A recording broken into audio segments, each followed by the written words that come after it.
Vegetables খেতে চায় না এরকম বাচ্চা বাড়িতে থাকলে তাদেরকে ভেজিটেবলস খাওয়ানোর জন্য এই রকম টেকনিক কিন্তু ফলো করতেই হবে।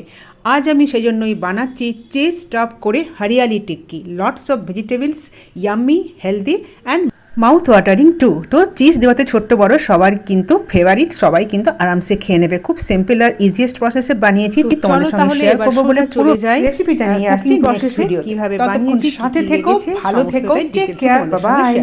শীতের সেরা সবজি পালং শাক আর কড়াইশুঁটি চলে যাবার আগে এই রেসিপিটা যদি তোমাদের ভালো লাগে অবশ্যই একবার বানিয়ে দেখতে পারো। তো চলো বানিয়ে নিচ্ছি আজকে হরিয়ালি টিক্কা, একদম আমার প্রসেসে, একদম ইজিয়েস্টভাবে।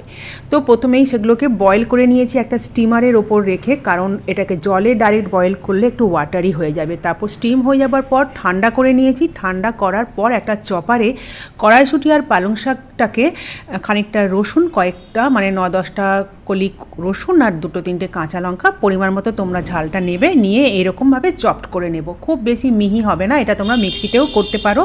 এরকমভাবে নিয়ে নিয়েছি একটা মিক্সিং বোল, ওতে নিয়ে নিলাম প্রথমে সেদ্ধ করে রাখা আলুটা, হাতে করে ম্যাশ করে নিলাম, তার মধ্যে দিয়ে দিলাম ওই চপড করে রাখা ভেজিটেবলসটা। বাইন্ডিংয়ের জন্য দিয়ে দেবো 2 চামচ ছাতু, তারপর দিয়ে দেবো পরিমাণ মতো সল্ট আর একটুখানি লাল লঙ্কার গুঁড়ো, ঝালটা তোমরা তোমাদের মতো দেবে। দিয়ে দেবো একটুখানি চিনি টেস্টটাকে ব্যালেন্স করার জন্য, আর একটুখানি গোলমরিচের গুঁড়ো, আর দিয়ে দেবো পেরি পেরি মশলা। যদি তোমাদের কাছে পেরি পেরি মশলা না থাকে তাহলে কিন্তু ধনে গুঁড়ো, জিরে গুঁড়ো আর চাট মশলা অবশ্যই অ্যাড করবে।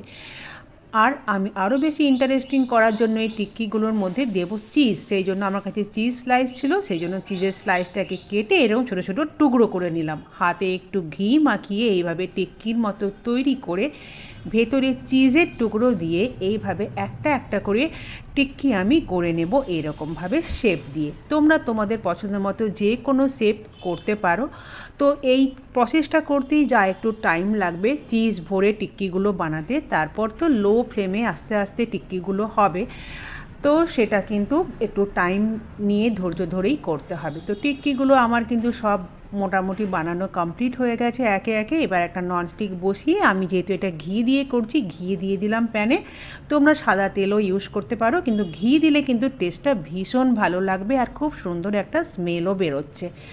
তো এইভাবে টিক্কিগুলো আমি দিয়ে দিয়েছি, কিছুক্ষণ রেখে লো ফ্লেমে ধৈর্য ধরে দেখো কি সুন্দর গোল্ডেন ব্রাউন একটা কালার এসেছে, আর ওপরটা কিন্তু বেশ ক্রাঞ্চি হবে, আর ভেতরে একদম একটা সফট চিজ মেল্ট হয়ে গিয়ে যখন খাবে মুখে আসবে তখন কিন্তু দারুণ লাগবে খেতে। টিক্কি বানানো আমার কমপ্লিট, হরিয়ালি টিক্কি, কিন্তু প্লেটিংটা আর তোমাদের সঙ্গে শেয়ার করা হলো না, ভিডিও করা হয়নি। এত সুন্দর গন্ধ বেরোচ্ছিল, ডাইরেক্ট দিয়ে দিয়েছি খেতে। তারপর অনেক কাজ করেছি বলে আমি চা নিয়ে চললাম, বসে একটুখানি টিভি দেখবো বলে। দেখা হবে আবার পরে, টাটা।